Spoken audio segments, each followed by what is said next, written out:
Today we're talking about the passing of American actor James Vargas, a performer many people remember for his intense, unforgettable roles on television and film. News of his death has shocked fans and colleagues alike, and it has sparked a lot of reflection about his work, his life, and the complicated realities behind the performances we see on screen. James Ransone died in Los Angeles at the age of 46. According to information from the Los Angeles Medical Examiner, his death was ruled a suicide.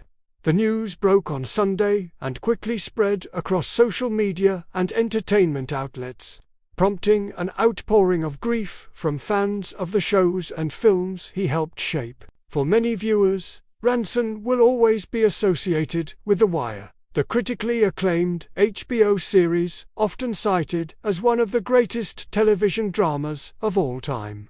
In Season 2, he portrayed Chester Ziggy Sobotka, the troubled, impulsive son of a dockworkers' union leader.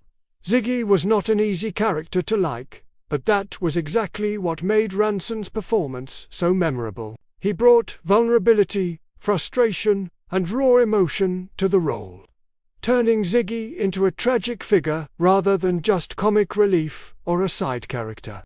Even years later, fans of The Wire still debate Ziggy's choices and fate, which speaks to how deeply Ransone's performance resonated. Ransone's collaboration with The Wire creator David Simon didn't end there. He later appeared in Generation Kill, another HBO production based on real-life events. In that series, Ransone played Marine Corporal Josh Ray Person across all 7 episodes.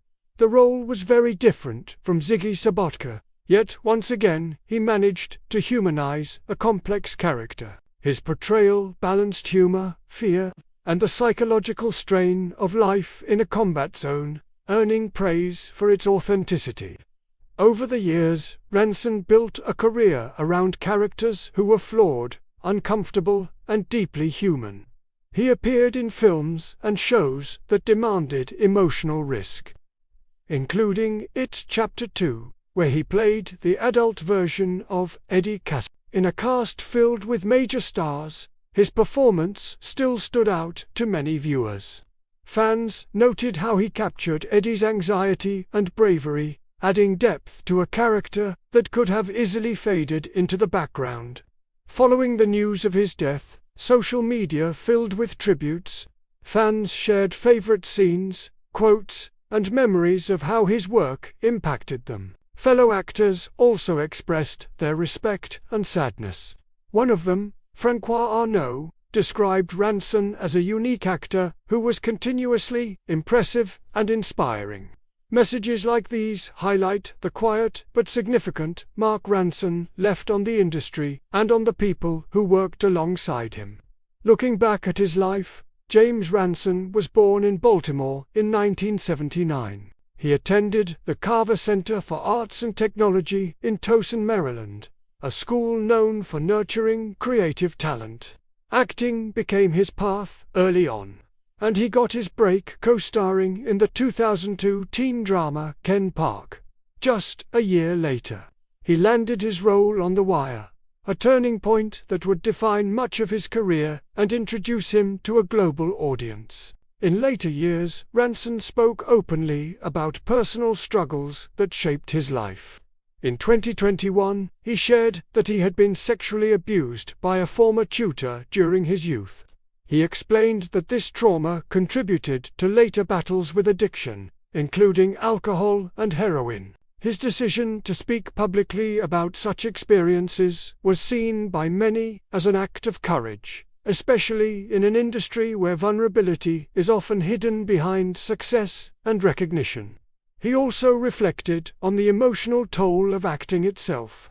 In a 2016 interview, Ransone talked about how he often played characters who were difficult to sympathize with. He described living in a lot of unlikable skin and admitted that it didn't always leave him feeling good.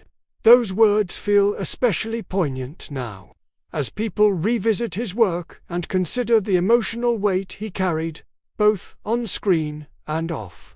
James Ransone's death is a reminder that talent and success do not shield someone from pain. Behind the performances that entertain and move us, there is a human being with a complex inner life. For fans, it can be difficult to reconcile the characters we loved with the reality of the person who portrayed them, especially when that reality includes deep struggles. As people continue to share tributes, one theme comes up again and again: gratitude. Gratitude for the performances that stayed with us, for the honesty he brought to difficult roles, and for the way his work made stories feel real. Even when his characters were uncomfortable or tragic, they felt authentic, and that authenticity is part of his legacy. It's also important, when talking about news like this, to pause and acknowledge the bigger picture. Conversations about mental health, trauma, and support matter, especially for young people watching and listening today. If this story brings up heavy feelings for you or someone you know, reaching out to a trusted person can make a real difference. You don't have to carry those feelings alone. James Ransone will be remembered not just for a single role, but for a body of work that challenged audiences and pushed television and film toward greater emotional honesty. His performances in The Wire, Generation Kill, It, Chapter 2, and beyond continue to live on, reminding us of the power of storytelling and the people who dedicate their lives to it. Thank you for watching, and take care of yourselves and each other.